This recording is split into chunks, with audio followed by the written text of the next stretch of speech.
Hello दोस्तों, आपका और मेरा प्यारा चैनल नॉलेज फ्यूम में आप सभी का स्वागत है। दोस्तों, हम लोग क्लास 10 ज्योग्राफी चैप्टर 1 जिसका नाम है संसाधन एवं विकास को पढ़ रहे हैं। आज हम आप लोगों के बीच इस चैप्टर का पार्ट 2 लेकर के आए हैं। इस वीडियो को देखने से पहले इस चैप्टर का पार्ट 1 हमारे चैनल नॉलेज फ्यूम में जाकर जरूर देखें, ताकि आपको इस चैप्टर का प्रत्येक टॉपिक बहुत आसानी से समझ में आ जाए। ठीक है दोस्तों, अब हम लोग पार्ट 2 स्टार्ट करते हैं संसाधन नियोजन के साथ। इस चैप्टर का पार्ट 2 हम लोग स्टार्ट करेंगे संसाधन नियोजन के साथ। तो आइए जानते हैं संसाधन नियोजन कहते किसको है। देखिए दोस्तों कि हमारे चारों ओर बहुत सारा संसाधन है। हमारे चारों ओर क्या है? बहुत सारा संसाधन है। तो संसाधनों को बेहतर से बेहतर तरीके से कैसे यूज हो सके, इसका बेहतर से बेहतर तरीके से कैसे उपयोग हो सके, इसको लेकर के हम लोग जो पहले ही प्लानिंग करते हैं, इसी को कहते हैं संसाधन नियोजन। क्योंकि हमारे पर्यावरण में बहुत सारा संसाधन है, तो इन सभी संसाधनों का सही तरीके से और अच्छा से अच्छा तरीके से कैसे उपयोग हो सके, इसको लेकर के जो हम लोग पहले से तैयारी करते हैं, पहले से जो प्लानिंग करते हैं, इसी को क्या कहते हैं? संसाधन नियोजन कहते हैं। जैसे एक हम छोटा सा एग्जांपल से समझाएंगे कि जैसे बरसात का पानी एक संसाधन है, और इस संसाधन यानी कि बरसात का पानी का सही तरीके से उपयोग हो सके, इसको लेकर के हम लोग पहले ही ज़मीन में टैंक बना देते हैं, ताकि बरसात का पानी इस टैंक में स्टोर हो सके।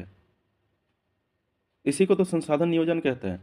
क्योंकि बरसात के पानी का हम लोग को सही तरीके से यूज करना था, इसको लेकर के हम लोग पहले प्लानिंग किए और टैंक बना दिए। तो इसी को तो संसाधन नियोजन कहते हैं कि संसाधनों को सही तरीके से उपयोग करना है, इसको लेकर के पहले से जो प्लानिंग बनाते हैं उसी को क्या कहते हैं? संसाधन नियोजन कहते हैं। आइए एक बार हम इसका डेफिनेशन पढ़ते हैं। ऐसा उपाय या तकनीक जिसके द्वारा संसाधनों का उचित उपयोग सुनिश्चित किया जा सके, संसाधन नियोजन कहलाता है। यानी कि ऐसा उपाय या फिर ऐसा तकनीक या फिर ऐसा योजना, प्लानिंग जिसके द्वारा संसाधनों का उचित तरीके से उपयोग यानी कि अच्छे तरीके से उपयोग सुनिश्चित किया जा सके, उसको क्या कहते हैं? संसाधन नियोजन कहते हैं। ठीक है दोस्तों, अब हम लोग नेक्स्ट टॉपिक में चलते हैं, संसाधनों का संरक्षण। संसाधनों का संरक्षण, इस संसाधनों का संरक्षण का मतलब क्या होता है? देखिए, संरक्षण का मतलब होता है बचाव। संरक्षण का मतलब क्या होता है? बचाव, यानी संसाधनों का बचाव। तो हम लोग संसाधनों को बचा कब सकते हैं?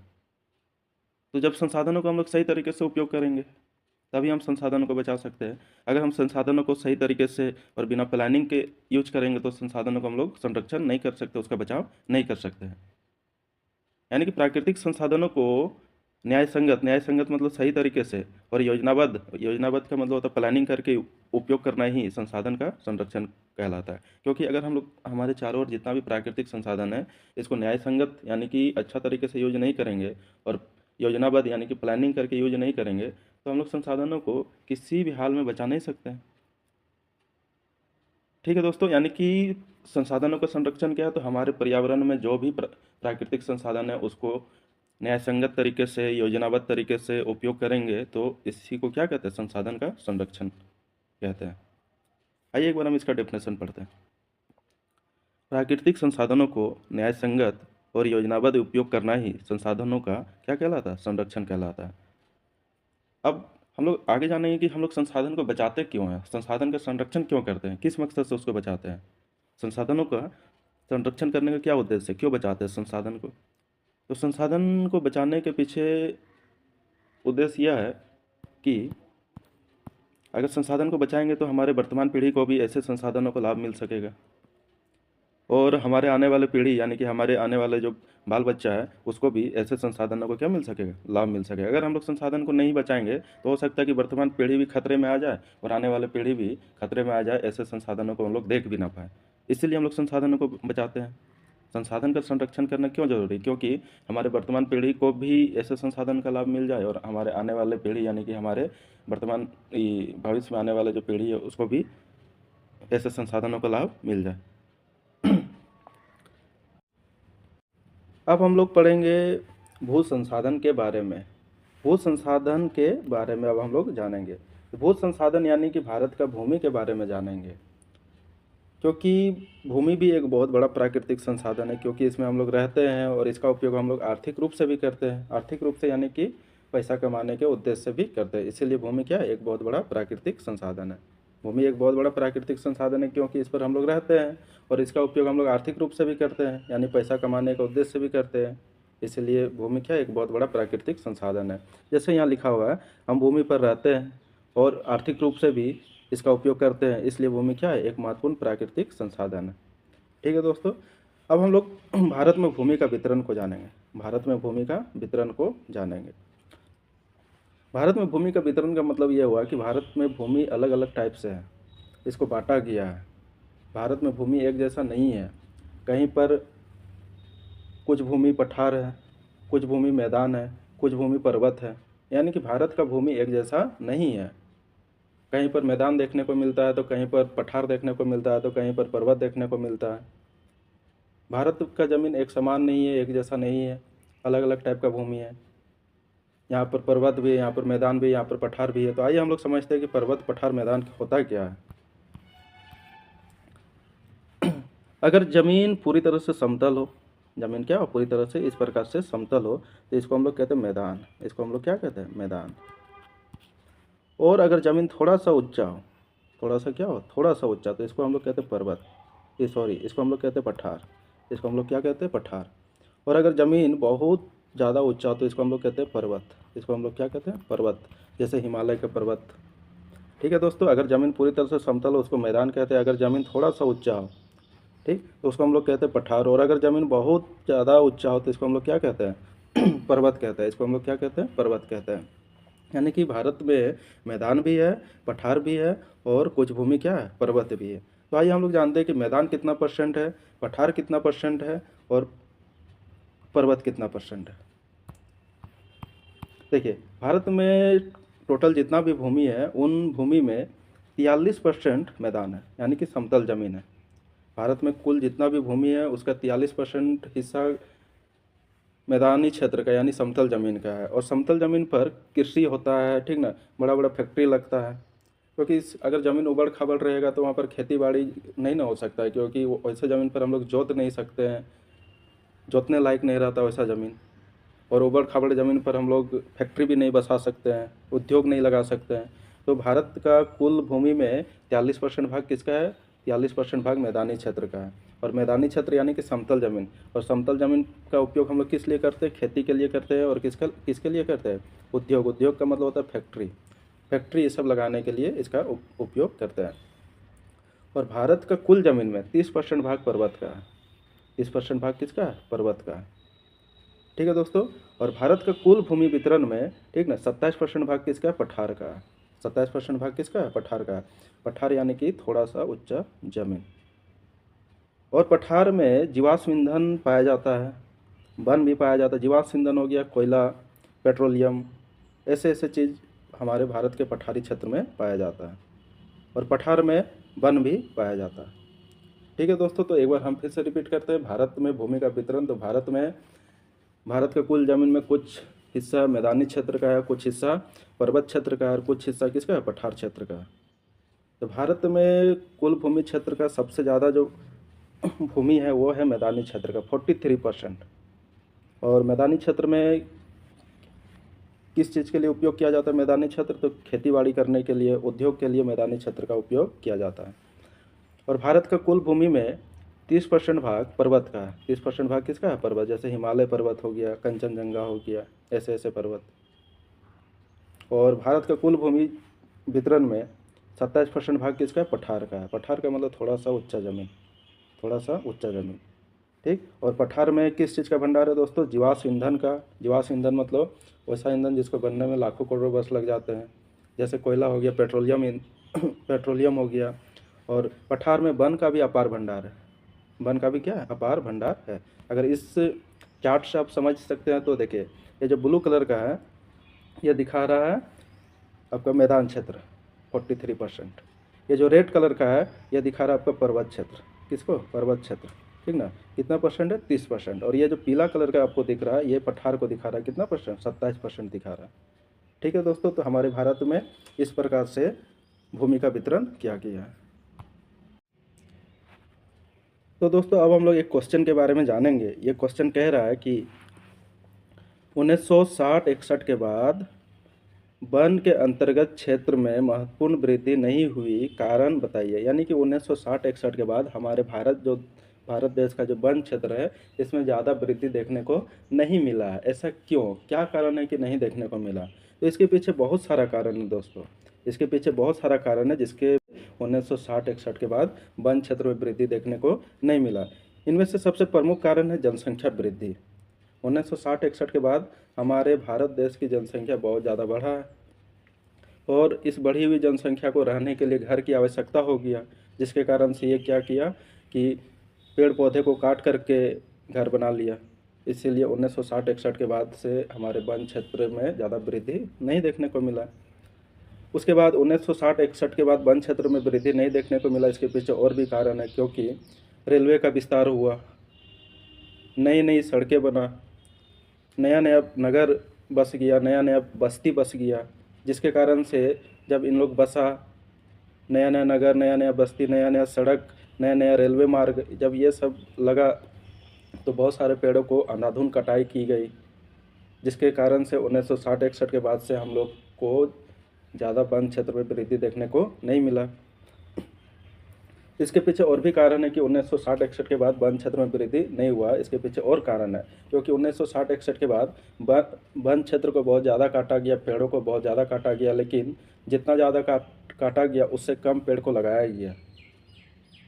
काटा गया ज़्यादा और लगाया गया कम, जिसके कारण से हमारे भारत में 1960-61 के बाद वन क्षेत्र में ज़्यादा वृद्धि देखने को नहीं मिला दोस्तों।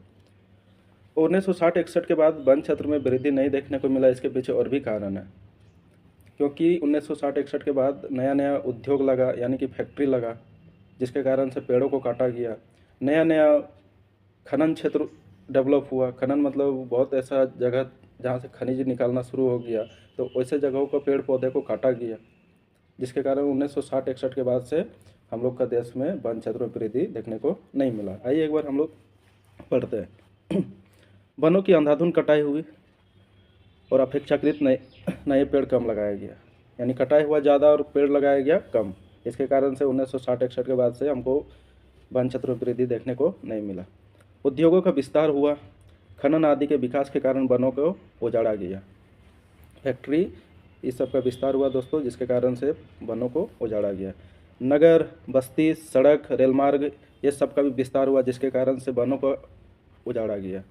जनसंख्या में वृद्धि होने के कारण वनों को उजाड़ कर नए नए घर बनाए गए। यही सभी कारण है जिसके कारण 1960-61 के बाद से हमारे देश के वन क्षेत्र में ज़्यादा वृद्धि देखने को नहीं मिला दोस्तों। ठीक है, अब हम लोग आगे बढ़ते हैं। एक नोट लिखा हुआ है, ठीक है दोस्तों, ये नोट में कह रहा है कि भारत का कुल भौगोलिक क्षेत्रफल 32.8 लाख वर्ग किलोमीटर, यानी कि भारत का कुल क्षेत्रफल 32.8 लाख वर्ग किलोमीटर है दोस्तों। दोस्तों अब हम लोग पढ़ेंगे भूमि निम्नीकरण या भूक्षरण। भूमि निम्नीकरण या फिर भूक्षरण। भूमि निम्नीकरण को ही क्या कहते हैं? भूक्षरण कहते हैं। तो आइए समझते हैं कि भू निम्नीकरण या फिर भूक्षरण क्या होता है। तो देखिए, दिन प्रतिदिन ये देखा जा रहा है कि हमारे जो भूमि है, हमारा जो ज़मीन है, उसकी उपजाऊ क्षमता क्या हो रहा है? धीरे धीरे कम होते जा रहा है। तो हमारे ज़मीन का, हमारे भूमि का उपजाऊ क्षमता का कमी होना, हमारे भूमि या हमारे ज़मीन के उपजाऊ क्षमता में क्या होना? कमी होना ही क्या कहलाता है? भूमि निम्नीकरण कहलाता है। क्या कहलाता है? भूमि निम्नीकरण कहलाता है। भूमि निम्नीकरण का मतलब होता है भूमि के उपजाऊ क्षमता में कमी आना, उसको क्या कहते हैं? भूमि निम्नीकरण। और ये क्यों हो रहा है? क्योंकि कुछ प्राकृतिक कारण है, कुछ इंसानों के हरकत के वजह से भी भूमि का उपजाऊ क्षमता कम हो रहा है। प्राकृतिक कारण में जैसे मृदा अपरदन हो गया। क्या हो गया? मृदा अपरदन हो गया। और कुछ मानव की गतिविधियाँ मतलब जैसे मानव है कि प्लास्टिक फेंक दिया, बहुत ज़्यादा प्लास्टिक फेंक दिया, जिसके कारण से जिस ज़मीन पर प्लास्टिक फेंका वहाँ का ज़मीन अनुपजाऊ हो जाता, वहाँ की उपजाऊ क्षमता कम हो जाती। यही सब कारणों की वजह से, ठीक ना, हमारे भूमि का उपजाऊ क्षमता में कमी हो रहा है। और हमारे भूमि का उपजाऊ क्षमता में कमी आना ही क्या कहलाता है? भूमि निम्नीकरण कहलाता है। ठीक, एक बार हम इसको पढ़ते हैं दोस्तों। देखिए, कुछ प्राकृतिक कारणों जैसे मृदा अपरदन। मृदा अपरदन का मतलब मिट्टी का एक जगह से दूसरे जगह तक बहा करके चल जाना। तो कुछ प्राकृतिक कारणों जैसे मृदा अपरदन, मानव की गतिविधियों द्वारा भूमि अनउपजाऊ होते जा रही है, यानी कि भूमि की उपजाऊ क्षमता में कमी होते जा रहा है। इससे ही क्या कहते हैं? भूमि निम्नीकरण कहते हैं। इससे ही क्या कहते हैं? भूमि निम्नीकरण। देखिए इसमें एक शॉर्ट में लिख दिया, भूमि निम्नीकरण का अर्थ है भूमि के उपजाऊपन में कमी आना। भूमि के उपजाऊपन में क्या आना? कमी आना। अब दोस्तों हम लोग जानेंगे कि भूमि निम्नीकरण क्यों हो रहा है, भूमि का उपजाऊ क्षमता में कमी क्यों आ रहा है, क्या वजह है कि भूमि का उपजाऊ क्षमता कम हो रहा है। इसके पीछे बहुत सारा कारण है। इसके पीछे बहुत सारा कारण है भूमि का उपजाऊ क्षमता में कमी आना, ठीक ना। इसके पीछे बहुत सारा कारण है। पहला कारण है वनों की अत्यधिक कटाई की वजह से भूमि का निम्नीकरण हो रहा है। दूसरा कारण है पशुओं की अत्यधिक चराई की वजह से भूमि का निम्नीकरण हो रहा है। तीसरा कारण है अत्यधिक सिंचाई करने से हमारे भूमि का उपजाऊ क्षमता कम हो रहा है, यानी कि भूमि का निम्नीकरण हो रहा है। और चौथा कारण है अत्यधिक खनन के वजह से भूमि का क्या हो जा रहा है? निम्नीकरण हो जा रहा है, यानी कि अत्यधिक खनिजों को निकालने के वजह से, पृथ्वी के नीचे से अत्यधिक खनिजों को निकालने के वजह से भूमि का निम्नीकरण हो रहा है, यानी कि भूमि का उपजाऊ क्षमता कम हो रहा है। आइए हम लोग एक एक करके डिटेल में जानते हैं कि आखिर कैसे हो रहा है वनों की अत्यधिक कटाई की वजह से भूमि का निम्नीकरण। देखिए जो पेड़ पौधा रहता है वो बरसात के दिनों में क्या करता है? बरसात का पानी को ज़मीन के अंदर ले जाने का काम करता है। पेड़ पौधा बरसात के दिनों में क्या करता है? जो पानी गिरता है आसमान से, उस पानी को हमारे पृथ्वी के नीचे ले जाने का काम करता है। अब हम लोग क्या करते हैं? पेड़ पौधों की अत्यधिक कटाई कर देते हैं, पशुओं को खुले में छोड़ देते हैं, जिसके कारण से वो छोटे छोटे पौधे को खा जाते हैं। तो पशु पेड़ों की कटाई करने के वजह से और जानवरों द्वारा छोटे छोटे पेड़ पौधों को खा जाने की वजह से हमारे पेड़ पौधे धीरे धीरे क्या हो रहे हैं? ख़त्म हो रहे हैं। और जब जिस एरिया में पेड़ पौधे ख़त्म हो जा रहे हैं, जिस एरिया में पेड़ पौधे को कटाई की जा रही है, जिस एरिया में पेड़ पौधे को पशु खा जा रहे हैं, वहाँ पर बरसात के दिनों में ज़मीन के अंदर पानी जा नहीं पा रहा, क्योंकि पेड़ पेड़ पौधा ही पानी को ज़मीन के अंदर ले जाता था।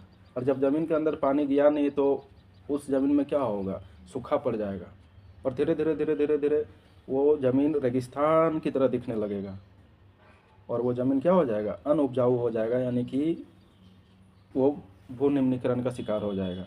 यानी कि वनों की अत्यधिक कटाई की वजह से भी भू निम्नीकरण हो रहा है और पशुओं की अत्यधिक चराई की वजह से भी भू निम्नीकरण हो रहा है।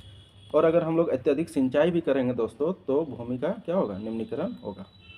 अत्यधिक सिंचाई की वजह से भी क्या होगा? भूमि का निम्नीकरण होगा। अत्यधिक खनन की वजह से भू निम्नीकरण हो रहा है। अत्यधिक खनन का मतलब होता है कि अगर हम लोग पृथ्वी के नीचे से बहुत ज़्यादा मात्रा में खनिजों को निकालते हैं तो खनिजों को निकलने के साथ साथ बहुत सारा प्रदूषण भी फैलता है, और वो प्रदूषण क्या करता है? उस आसपास के इलाकों में मिट्टी की उपजाऊ क्षमता में कमी ला देता है, यानी कि मिट्टी की उपजाऊ क्षमता वहाँ उस प्रदूषण की वजह से क्या होता है? कम हो जाता है। तो बहुत सारा कारण है दोस्तों जिसके कारण से भूमि का निम्नीकरण हो रहा है। पहला कारण है पेड़ पौधों की अत्यधिक कटाई। दूसरा कारण है पशुओं पशुओं की अत्यधिक चराई की वजह से। तीसरा कारण है कि अगर हम लोग अत्यधिक सिंचाई करते हैं, सिंचाई का मतलब होता है कि अगर हम लोग अत्यधिक मात्रा में फसलों को पानी देते रहेंगे तो वो मिट्टी की उपजाऊ क्षमता कम हो जाएगा, और अत्यधिक खनन की वजह से मिट्टी की उपजाऊ क्षमता कम हो जाएगा, यानी भूमि का निम्नीकरण हो जाएगा। अब सवाल ये उठता है कि अगर भूमि का निम्नीकरण हो रहा है, यानी कि भूमि की उपजाऊ क्षमता कम हो रहा है, तो इसको कैसे रोका जाए? इसको किस प्रकार से रोका जाए कि भूमि का निम्नीकरण ना हो, यानी कि भूमि का उपजाऊ क्षमता कम ना हो? तो पेड़ों की कटाई की वजह से हो रहा है भूमि का निम्नीकरण, तो पेड़ों की कटाई नहीं करेंगे और ज़्यादा हम लोग पेड़ लगाएंगे। अगर भूमि का निम्नीकरण पेड़ों की कटाई की वजह से हो रहा है तो पेड़ों की कटाई पर रोक लगा देंगे और नए नए पेड़ लगाएंगे, नए नए पेड़ पौधे को लगाएंगे, जिससे क्या होगा? भूमि का निम्नीकरण नहीं होगा, यानी कि भूमि की उपजाऊ क्षमता में कमी नहीं आएगा। देखिए पहला चीज़ है कि अधिक से अधिक वनारोपण और पेड़ पौधे को लगा करके भूमि के निम्नीकरण को कम किया जा सकता है। सॉरी, यहाँ काम लिखा गया दोस्तों, लेकिन होगा कम। ठीक, कम किया जा सकता है। अत्यधिक सिंचाई की वजह से भूमि का निम्नीकरण हो रहा है, तो हम लोग फसलों में अत्यधिक सिंचाई नहीं करेंगे, फसलों को अत्यधिक पानी नहीं देंगे, रोज़ रोज़ पानी नहीं देंगे, जितना ज़रूरत है उतना देंगे। तो सिंचाई पर हम लोग रोक लगा करके, यानी कि सिंचाई को कम करके हम लोग भूमि का निम्नीकरण को रोक सकते हैं। अत्यधिक पशुओं के चरने की वजह से भूमि का निम्नीकरण हो रहा है, तो हम लोग पशुओं की चराई पर रोक लगाएंगे। पशुओं को ज़्यादा हम लोग खुले क्षेत्र में नहीं चराएंगे। अगर हम लोग पशुओं की चराई पर रोक लगाएंगे तो हम लोग का क्या होगा, भूमि का निम्नीकरण यानी कि भूमि का जो उपजाऊ क्षमता में कमी हो रहा है वो सुधर जाएगा। और अत्यधिक खनन की वजह से दोस्तों भूमि का निम्नीकरण हो रहा है, तो हम लोग क्या करेंगे, अत्यधिक खनन पर कंट्रोल करेंगे। और अत्यधिक खनन यानी कि ज़मीन के नीचे से जो हम लोग बहुमूल्य खनिजों को निकाल रहे हैं, जिसके कारण प्रदूषण फैल रहा है और मिट्टी की उपजाऊ क्षमता में कमी आ रहा है, तो ऐसे चीज़ों पर हम लोग रोकथाम लगाएंगे, ऐसे चीज़ों पर हम लोग कंट्रोल करेंगे, तो हम लोग क्या करेंगे, हम लोग भूमि का निम्नीकरण को रोक सकते हैं। यानी कि भूमि की उपजाऊ क्षमता जो दिन प्रतिदिन कम हो रहा है उसको हम लोग रोक सकते हैं। ठीक है दोस्तों, तो एक बार हम रीड करते हैं भूमि का निम्नीकरण को कैसे रोका जा सकता है। देखिए, भूमि भू निम्नीकरण को कम करने का उपाय, तो अधिक से अधिक वनारोपण, पेड़ पौधे को लगाकर भूमि निम्नीकरण को कम किया जा सकता है। अत्यधिक सिंचाई ना करके हम भू निम्नीकरण को रोक सकते हैं।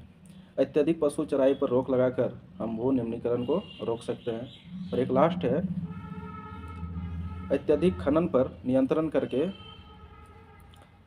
हम भू निम्नीकरण को क्या कर सकते हैं, रोक सकते हैं।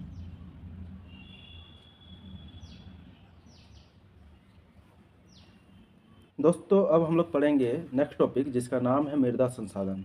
जिसका नाम क्या है, मृदा संसाधन, यानी कि अब हम लोग मिट्टी के बारे में पढ़ेंगे। अब हम लोग किसके बारे में पढ़ेंगे मिट्टी के बारे में पढ़ेंगे। देखिए, मिट्टी भी एक बहुत बड़ा प्राकृतिक संसाधन है, क्योंकि मिट्टी में ही हम लोग खेती करते हैं, मृदा में ही हम लोग क्या करते हैं, खेती करते हैं।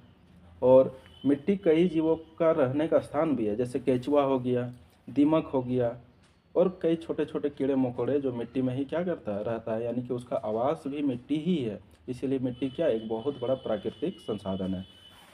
मृदा एक महत्वपूर्ण प्राकृतिक संसाधन है। मृदा में ही खेतीबाड़ी होता है। मृदा कई जीवों की प्राकृतिक आवास भी है, जैसे केचुआ हो गया, दीमक हो गया, छोटे छोटे कीड़ा मकोड़ा हो गया। ठीक है दोस्तों, तो अब हम लोग मिट्टी के बारे में पढ़ेंगे। किसके बारे में, मिट्टी। अब हम लोग जानेंगे कि मिट्टी का निर्माण कैसे होता है। मिट्टी का निर्माण कैसे होता है। देखिए, मिट्टी का जो निर्माण होता है ना, बहुत धीरे धीरे होता है, बहुत स्लो प्रोसेस है। मिट्टी का निर्माण एक दो दिन में नहीं हो जाता है। मिट्टी का निर्माण बहुत धीमी प्रक्रिया है, यानी ये मिट्टी का निर्माण जो होता है बहुत धीरे धीरे धीरे धीरे होता है 1 सेंटीमीटर मिट्टी को बनने में हजारों वर्ष लग जाते हैं। 1 सेंटीमीटर मिट्टी को बनने में कितना, हजारों वर्ष लग जाते हैं। इस बात से हम लोग अंदाज़ा लगा सकते हैं कि मिट्टी का निर्माण कितना धीरे धीरे होता है, क्योंकि 1 सेंटीमीटर मिट्टी को बनने में हजारों वर्ष लग जाते हैं, यानी कि बहुत ही धीरे धीरे मिट्टी का निर्माण होता है। मिट्टी का निर्माण होता कैसे है, हम तो समझ रहे कि चलिए 1 सेंटीमीटर मिट्टी को बनने में हजारों वर्ष लग जाते हैं, ये होता कैसे है। तो हम लोग आइए पढ़ेंगे कि मिट्टी का निर्माण होता कैसे है। तो मिट्टी का निर्माण चट्टानों के टूटने की वजह से होता है। जब चट्टान छोटे छोटे छोटे छोटे टुकड़ों में टूट जाते हैं, तो चट्टानों के उस छोटे छोटे टुकड़ों से मिट्टी का निर्माण होता है। जब चट्टान देखिए यहाँ पर लिखा है, मिट्टी का निर्माण चट्टानों के अपघटन क्रिया से होती है। अपघटन का मतलब होता है चट्टानों के टूट फूट से होती है। और मिट्टी का निर्माण करने में 3 चीज़ का सबसे बड़ा रोल है। एक है तापमान का, एक किसका, तापमान का, दूसरा पानी का बहाव का, और तीसरा पवन का। तीसरा किसका है, पवन का। यानी कि मिट्टी का निर्माण चट्टानों के टूट फूट से होता है। और मिट्टी के निर्माण में 3 चीज़ों का बहुत बड़ा भूमिका होता है, बहुत बड़ा रोल होता है। अगर ये 3 चीज़ नहीं रहेगा तो मिट्टी का निर्माण नहीं होगा। पहला कौन सा चीज़ है, पहला तापमान, दूसरा पानी का बहाव, और तीसरा क्या है, पवन। तापमान से कैसे मिट्टी का निर्माण होता है, इसका क्या रोल है मिट्टी का निर्माण करने में। देखिए, जो चट्टान रहता है, तो जब बहुत ज़्यादा तापमान रहता है, बहुत ज़्यादा गर्मी रहता है, तो चट्टान फैल जाता है गर्मी के प्रभाव से। और जब तापमान कम हो जाता है यानी कि ठंडा होता है, तो वो चट्टान क्या होता है, सिकुड़ जाता है। तो बार बार चट्टान का फैलना और बार बार चट्टान का सिकुड़ने से क्या होता है कि चट्टान कमज़ोर हो जाता है, और कमज़ोर होकर के टूट जाता है। और चट्टानों के टूटने से मिट्टी का निर्माण होता है। इस प्रकार तापमान जो है मिट्टी के निर्माण में मदद करता है। तापमान के वजह से, तापमान कम बेसी होने की वजह से चट्टान फैलता है, सिकुड़ता है। बार बार सिकुड़ने फैलने से चट्टान क्या हो जाता है, कमज़ोर हो जाता है। और कमज़ोर हो जाने की वजह से वो चट्टान टूट जाता है और धीरे धीरे वो मिट्टी का रूप ले लेता है। इस प्रकार मिट्टी का निर्माण होता है। पानी का बहाव का भी मिट्टी के निर्माण में बहुत बड़ा हाथ है। इस प्रकार देखिए, जो चट्टान का दरार होता है उस दरार में पानी का बहाव तेज गति से आती है और उसके दरार को धीरे धीरे धीरे धीरे तोड़ देता है।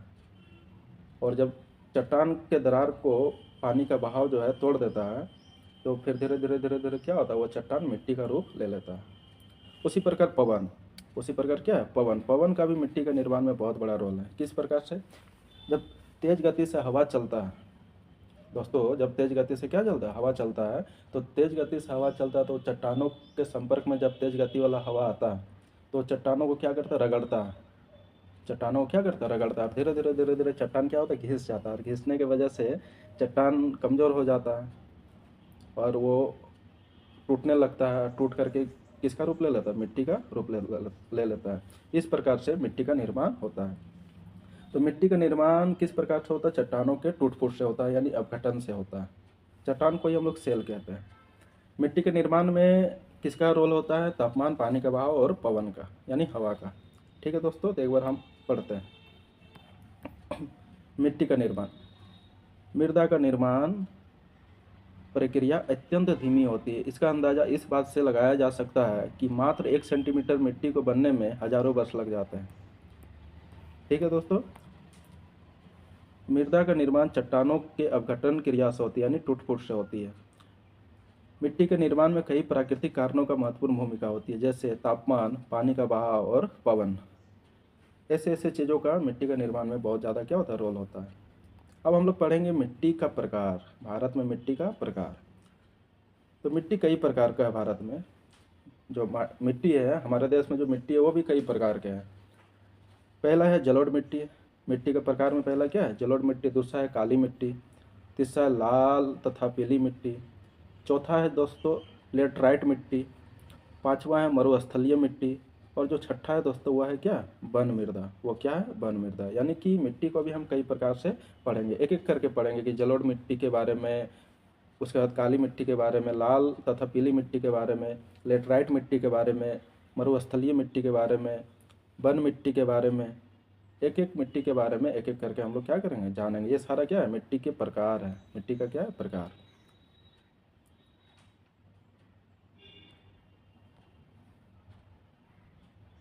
तो दोस्तों अब हम लोग मिट्टी के प्रकार में पहला पढ़ेंगे जलोढ़ मिट्टी। किसके बारे में, जलोढ़ मिट्टी के बारे में पढ़ेंगे।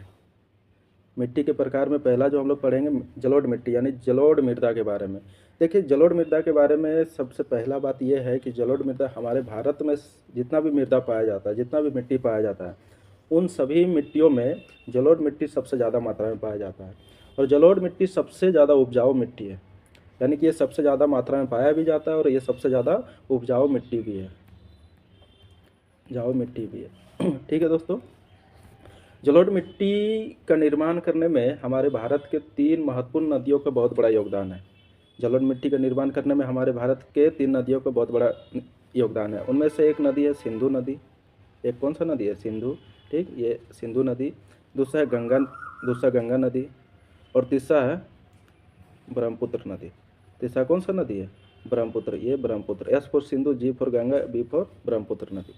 तो हम जलोढ़ मिट्टी का निर्माण करने में 3 नदी का बहुत बड़ा रोल है। एक सिंधु नदी, एक गंगा नदी और एक ब्रह्मपुत्र नदी। ये 3 नदी हमारे भारत में, ये तीन नदी तंत्र हमारे भारत में जलोढ़ मिट्टी का निर्माण करने में बहुत बड़ा योगदान देते हैं। समझिए दोस्तों, ये नदियाँ किस प्रकार से जलोढ़ मिट्टी का निर्माण करते हैं हमारे भारत में। जब ये तीनों नदियाँ, जैसे ये सिंधु नदी हो गया, ये गंगा नदी हो गया, ये ब्रह्मपुत्र नदी हो गया, जब ये तीनों नदियाँ पहाड़ों से होकर के बहा करके आती है तो अपने साथ कंकड़, बालू ये सब बहा करके ले आते हैं, यानी कि इसको अवसाद कहते हैं। कंकड़ बालू को अपने साथ बहा करके लाते हैं, इसको क्या कहते हैं, अवसाद। यानी अपने साथ अवसाद बहा करके ले आते हैं पहाड़ों से होकर के। जब ये नदियाँ बहा करके आती है पहाड़ों से होकर के, तो अपने साथ कंकड़, बालू ऐसे चीज़ों को ले आते हैं, यानी कि अवसाद को बहा करके ले आते हैं। और यही अवसाद ज़मीन के नीचे बैठ जाता है और बाद में यही अवसाद मिट्टी का रूप ले लेता है, जिसको क्या कहते हैं, जलोढ़ मिट्टी कहते हैं। ठीक है दोस्तों, अब हम लोग देखिए, ये जो भारत का उत्तरी मैदान है, भारत का जो ये उत्तरी मैदान आपको दिख रहा है, जैसे यहाँ पर हम दिखा रहे हैं, ये भारत का पूरा उत्तरी मैदान है। ये पूरा भारत का उत्तरी मैदान, यानी पंजाब हो गया, हरियाणा हो गया, दिल्ली हो गया, उत्तर प्रदेश हो गया, बिहार हो गया और थोड़ा बहुत झारखंड, ये सभी राज्य मिल करके भारत का उत्तरी मैदान का निर्माण कर देते हैं। ठीक ना। पंजाब, हरियाणा, दिल्ली हो गया, उत्तर प्रदेश, बिहार, झारखंड, थोड़ा बहुत राजस्थान, ठीक ना, ये सारा राज्य मिल करके भारत का कौन सा मैदान का निर्माण कर देता है? उत्तरी मैदान का निर्माण कर देता है। तो भारत का उत्तरी मैदान जो है ना, जलोढ़ मिट्टी से बना है, यानी कि ये सभी राज्यों में जलोढ़ मिट्टी पाया जाता है। क्यों? क्योंकि यहाँ से गंगा नदी बहती है। क्योंकि यहाँ से क्या, कौन सा नदी बहती है? गंगा नदी। हालांकि पंजाब में जो है, पंजाब में अगर जलोढ़ मिट्टी पाया जाता है तो सिंधु नदी के वजह से पाया जाता है। यानी कि कुल मिलाकर के मेरा कहना है कि भारत का जो उत्तरी मैदान है, यानी कि ये वाला एरिया, ये वाले एरिया में कौन सा मिट्टी पाया जाता है? ये वाला एरिया में, ठीक ना, जलोढ़ मिट्टी पाया जाता है। कौन सा मिट्टी? यानी कि भारत का उत्तरी मैदान का निर्माण कौन सा मिट्टी से हुआ है? जलोढ़ मिट्टी से हुआ है दोस्तों। अब हम लोग समझते हैं जलोढ़ मिट्टी के बारे में, थोड़ा और जान लेते हैं। ये देखिए भारत का पूर्वी घाट, इसको क्या कहते हैं? भारत का पूर्वी, ठीक ना, तट, भारत का पूर्वी तट। भारत का ये कौन सा तट है? पूर्वी तट। भारत का पूर्वी तट का भी निर्माण जलोढ़ मिट्टी से हुआ है। भारत का पूर्वी तट का भी निर्माण किससे हुआ है? जलोढ़ मिट्टी से, यानी कि इस तट में भी जलोढ़ मिट्टी है। और पूर्वी तट में बहने वाली नदियाँ, खास करके इस तट में जो नदी बहती है, ठीक ना, भारत का पूर्वी तट का तो निर्माण जलोढ़ मिट्टी से हुआ ही है। खास करके भारत के पूर्वी तट में जो नदी बहती है, जैसे ये आपका जा कर के एक महानदी बहती है, एक गोदावरी, एक कृष्णा और एक कावेरी, ये 4 नदियाँ बहती हैं भारत के पूर्वी तट की ओर। तो ये चारों नदियों का मुहाना, मुहाना यानी कि मुहाना उस क्षेत्र को कहते हैं जहाँ पर नदी और समुद्र मिल जाता है। जिस जगह पर नदी और समुद्र मिल जाता है उस जगह को क्या कहते हैं? मुहाना। उस जगह को क्या कहते हैं? मुहाना कहते हैं। जिस जगह पर नदी और समुद्र मिल जाता है उसको क्या कहते हैं? मुहाना। तो ये चारों नदियों का मुहाना, यानी महानदी, गोदावरी, कृष्णा और कावेरी, ये चारों नदियों का मुहाना भी जलोढ़ मिट्टी से बना हुआ है। ठीक है दोस्तों। अब हम लोग जानेंगे जलोढ़ मिट्टी में किस प्रकार का फसल होता है, किस प्रकार के चीज़ों का खेती किया जाता है। तो जलोढ़ मिट्टी में धान, गन्ना और गेहूं का खेती होता है। और किस चीज़ का? गेहूं का खेती होता है। जलोढ़ मिट्टी में धान, गन्ना और किस चीज़ का? गेहूं का खेती होता है। ठीक है दोस्तों। जलोढ़ मिट्टी में बहुत सारा खनिज लवण भी पाया जाता है, जैसे पोटास हो गया, जैसे क्या हो गया? पोटास हो गया, फास्फोरस हो गया, फिर चूना हो गया, फिर क्या हो गया? चूना। ऐसे ऐसे खनिज लवण जलोढ़ मिट्टी में पाया जाता है। और जलोढ़ मिट्टी को 2 भागों में बांटा गया है। जलोढ़ मिट्टी को कितने भागों में बांटा गया? 2 भागों में बांटा गया है। जलोढ़ मिट्टी को 2 भागों में बांटा गया है। पहला जो है वो है पुराना जलोढ़, दूसरा है नया जलोढ़। दूसरा क्या है? नया जलोढ़। पुराना जलोढ़ को दोस्तों, ठीक ना, बांगर कहते हैं, और नया जलोढ़ को क्या कहते हैं? खादर कहते हैं। पुराना जलोढ़ को क्या कहते हैं? बांगर कहते हैं, और नया जलोढ़ को खादर कहते हैं। पुराना जलोढ़ का खास बात यह है कि पुराना जलोढ़ मिट्टी जो होता है उसमें उपजाऊ क्षमता कम होता है। उसमें उपजाऊ क्षमता क्या होता है? कम होता है। पुराना जलोढ़ मिट्टी में, जिसको हम लोग क्या कह रहे हैं? बांगर कह रहे हैं। पुराना जलोढ़ को क्या कहते हैं? बांगर। इसमें उपजाऊ क्षमता कम होता है। और जो नया जलोढ़ मिट्टी है इसमें उपजाऊ क्षमता ज़्यादा होता है। पुराना जलोढ़ मिट्टी में कंकड़ पाया जाता है, चूना पाया जाता है। तो पुराना जलोढ़ मिट्टी में क्या पाया जाता है? कंकड़ पाया जाता है, चूना पाया जाता है, जिसके कारण से इस मिट्टी की उपजाऊ क्षमता क्या है? कम है। लेकिन जो नया जलोढ़ मिट्टी है, जिसको हम लोग क्या कहते हैं? बांगर कहते हैं, इसका उपजाऊ क्षमता ज़्यादा है, क्योंकि ये महीन कणों से मिला है। यह जलोढ़ मिट्टी किससे मिल करके बना? महीन कणों से मिल करके बना है। तो आइए दोस्तों, एक बार हम लोग जलोढ़ मिट्टी के बारे में एक एक लाइन करके हम लोग पढ़ते हैं। जलोढ़ मिट्टी, ठीक है दोस्तों। तो जलोढ़ मिट्टी, यह मिट्टी भारत में सबसे ज़्यादा मात्रा में पाया जाता है। यह भारत का सबसे ज़्यादा उपजाऊ मिट्टी है। भारत का संपूर्ण उत्तरी मैदान किस मिट्टी से बना है? जलोढ़ मिट्टी से बना है। यह मिट्टी हिमालय के 3 महत्वपूर्ण नदियों, ठीक ना, हिमालय का कौन सा? 3 महत्वपूर्ण नदियाँ, ठीक ना, सिंधु, गंगा और ब्रह्मपुत्र नदियों द्वारा बहा कर लाए गए अवसादों से बनी। ये जलोढ़ मिट्टी का निर्माण किस प्रकार से होता है? तो गंगा, ब्रह्मपुत्र और सिंधु नदी द्वारा बहा कर लाए गए अवसाद यानी कि कंकड़ पत्थर से होता है। वो कंकड़ पत्थर बाद में मिट्टी का रूप ले लेता है। ठीक है दोस्तों। उसके बाद जो भारत का पूर्वी तटीय मैदान है, भारत का जो पूर्वी तट है वो खास करके किस मिट्टी से बना है?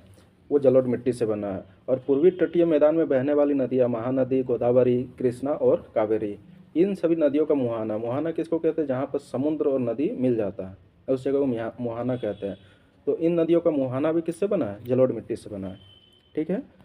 जलोढ़ मिट्टी में मुख्यतः धान, गन्ना, गेहूँ जैसे चीज़ों का खेती होता है। और जलोढ़ मिट्टी में कुछ खनिज लवण भी पाया जाता है, वो है पोटास, फास्फोरस, चुनायुक्त और चूना भी पाया जाता है। ठीक है दोस्तों। अभी हम बताएं कि जलोढ़ मिट्टी का प्रकार। तो जलोढ़ मिट्टी को कितना प्रकार होता है? तो जलोढ़ मिट्टी को आयु के आधार पर, जलोढ़ मिट्टी को किसके आधार पर? आयु के आधार पर दो भागों में बांटा गया, एक पुराना जलोढ़, एक नया जलोढ़। एक पुराना जलोढ़, एक नया जलोढ़। पुराना जलोढ़ को बांगर कहते हैं और नया जलोढ़ को खादर कहते हैं। पुराना जलोढ़ जो होता है वो कम उपजाऊ होता है क्योंकि इसमें कंकड़ और चूना का कण पाया जाता है। और जो नया जलोढ़ है वो थोड़ा ज़्यादा उपजाऊ होता है दोस्तों, क्योंकि ये महीन कणों से मिल करके बना होता है, बहुत महीन बारीक बारीक कणों से मिल करके बना होता है। इसलिए नया जलोढ़ क्या होता है? थोड़ा ज़्यादा उपजाऊ होता है, इसमें फसल का पैदावार बहुत अच्छा होता है। देखिए दोस्तों, यहाँ पर जलोढ़ मिट्टी को हम दिखाएं हैं। जलोढ़ मिट्टी को आप लोग देख सकते हैं। ये जो पूरा आपको दिख रहा है ये क्या है? पूरा का पूरा जलोढ़ मिट्टी है।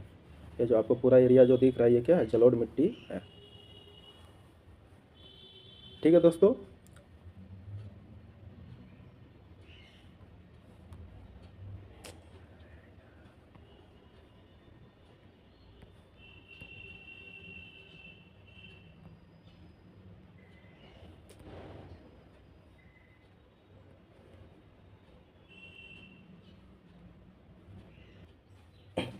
तो हम लोग दोस्तों अब दूसरा नंबर का जो मिट्टी है वो है काली मिट्टी। दूसरा नंबर का जो मिट्टी है वो कौन सा मिट्टी है? काली मिट्टी। काली मिट्टी के बारे में पढ़ेंगे। तो काली मिट्टी के बारे में पढ़ने से पहले इसका हम फिगर दिखा देते हैं। काली मिट्टी दिखता किस प्रकार से है? देखिए काली मिट्टी इस प्रकार से दिखता है। यह है काली मिट्टी। पूरा इसमें दरार पड़ गया है। आखिर हम लोग जानेंगे कि दरार क्यों पड़ जाता है काली मिट्टी में, और सारा मिट्टी में इस प्रकार से दरार क्यों नहीं रहता। देख रहे हैं ना दरार किस प्रकार से पड़ गया है, पूरा एकदम दरार पड़ गया है। तो हम लोग जानेंगे, फिर हम लोग आगे ये भी जानेंगे कि दरार क्यों पड़ जाता है। तो आइए हम लोग काली मिट्टी के बारे में एक एक करके पॉइंट बाय पॉइंट हम लोग समझते हैं। देखिए काली मिट्टी का रंग काला होता है। काली मिट्टी का रंग क्या होता है? काला, इसीलिए इसको काली मिट्टी कहा जाता है। और काली मिट्टी का अन्य नाम क्या है? रेगुर मिट्टी। इसका दूसरा नाम क्या है? रेगुर मिट्टी। काली मिट्टी में कपास की खेती सबसे ज़्यादा होता है। काली मिट्टी में सबसे ज़्यादा बढ़िया, सबसे अच्छा खेती किस चीज़ का होता है? कपास का खेती के लिए सबसे अच्छा माना जाता है काली मिट्टी को, इसीलिए इसको कहा जाता है काली कपास मिट्टी भी कहा जाता है। काली मिट्टी का जो विस्तार है, यानी कि वो हमारे देश के किन किन राज्यों में है, वो है महाराष्ट्र में काली मिट्टी पाया जाता है, सौराष्ट्र में भी, सौराष्ट्र यानी गुजरात वाले इलाका में, मालवा क्षेत्र में पाया जाता है। मालवा मतलब आपका जाकर के मध्य प्रदेश हो गया, राजस्थान वाले इलाका में पाया जाता है। और छत्तीसगढ़ का पठार में भी काली मिट्टी पाई जाती है। काली मिट्टी बहुत महीन कणों से मिल करके बना होता है दोस्तों, बहुत महीन कणों से। और इन महीन कणों को मृत्तिका कहते हैं। काली मिट्टी बहुत महीन कणों से मिलकर के बना होता है। इन महीन कणों को क्या कहते हैं? मृत्तिका। यानी कि काली मिट्टी मृत्तिका से मिलकर के बना होता है। मृत्तिका यानी कि बहुत महीन कण, जिसके कारण से काली मिट्टी नमी को बहुत जल्दी एब्जॉर्ब कर लेता है, यानी कि नमी को बहुत जल्दी धारण कर लेता है। नमी अपने अंदर बहुत जल्दी ये सोख लेगा। और काली मिट्टी में बहुत ज़्यादा खनिज लवण भी पाया जाता है, जैसे कैल्शियम कार्बोनेट हो गया, कैल्शियम कार्बोनेट, मैग्नीशियम, पोटास, चूना, इस प्रकार का खनिज लवण काली मिट्टी में पाया जाता है। काली मिट्टी का सबसे खास बात यह है कि गर्मी का दिन आएगा तो काली मिट्टी में दरारें पड़ जाता है, जैसा कि आप लोग देख सकते हैं इस फिगर में। काली मिट्टी में क्या पड़ जाता है? बहुत ज़्यादा दरार पड़ जाएगा गर्मी आते ही। लेकिन थोड़ा सा भी अगर पानी गिरा तो ये काली मिट्टी पूरा चिपचिपा हो जाएगा, पूरा चिपचिपा, इतना चिपचिपा हो जाएगा कि ये जोतने लायक नहीं होगा। ये क्या? ये जोतने लायक नहीं होता। काली मिट्टी भारत में सबसे ज़्यादा कहाँ पर पाया जाता है दोस्तों? काली मिट्टी भारत में सबसे ज़्यादा महाराष्ट्र में पाया जाता है। सबसे ज़्यादा कहाँ पर? महाराष्ट्र में। चलिए एक एक करके हम पॉइंट बाय पॉइंट काली मिट्टी के बारे में पढ़ते हैं। देखिए इन मृदाओं का रंग काला होता है। काली मिट्टी को रेगुर मृदा भी कहा जाता है। काली मिट्टी कपास की खेती के लिए सबसे अच्छा माना जाता है, इसलिए इसे काली कपास मिट्टी भी कहते हैं। यह मिट्टी महाराष्ट्र, सौराष्ट्र, मालवा, मध्य प्रदेश, छत्तीसगढ़ का पठार में पाई जाती है।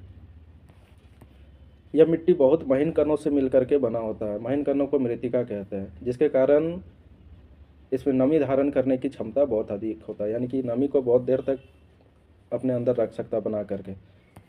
और काली मिट्टी में बहुत ज़्यादा खनिज लवण भी पाया जाता है दोस्तों, जैसे कैल्शियम कार्बोनेट, मैग्नीशियम, पोटास, चूना, इस प्रकार का खनिज लवण काली मिट्टी में पाया जाता है। और काली मिट्टी का सबसे खास बात यह है कि गर्मी का दिन में काली मिट्टी में दरार पड़ जाता है, और जैसे ही थोड़ा सा इसमें गीलापन आएगा या थोड़ा सा पानी आएगा ना, तो ये मिट्टी पूरा चिपचिपा हो जाएगा, जोतने लायक फिर ये ज़मीन नहीं होता है। ठीक है दोस्तों, तो हमको आशा है कि आप लोग काली मिट्टी के बारे में बहुत अच्छा से समझ गए होंगे। अब हम लोग मिलेंगे पार्ट 3 में। आज यहीं तक काली मिट्टी तक। अब पार्ट 3 में हम लोग मिलेंगे दोस्तों लाल तथा पीली मिट्टी के साथ। और हमको बहुत भरोसा है कि आप लोगों को पार्ट 2 भी बहुत अच्छा से समझ में आ गया होगा। पार्ट 2 को देखने के लिए दोस्तों बहुत बहुत धन्यवाद। मिलते हैं अब हम लोग पार्ट 3 में।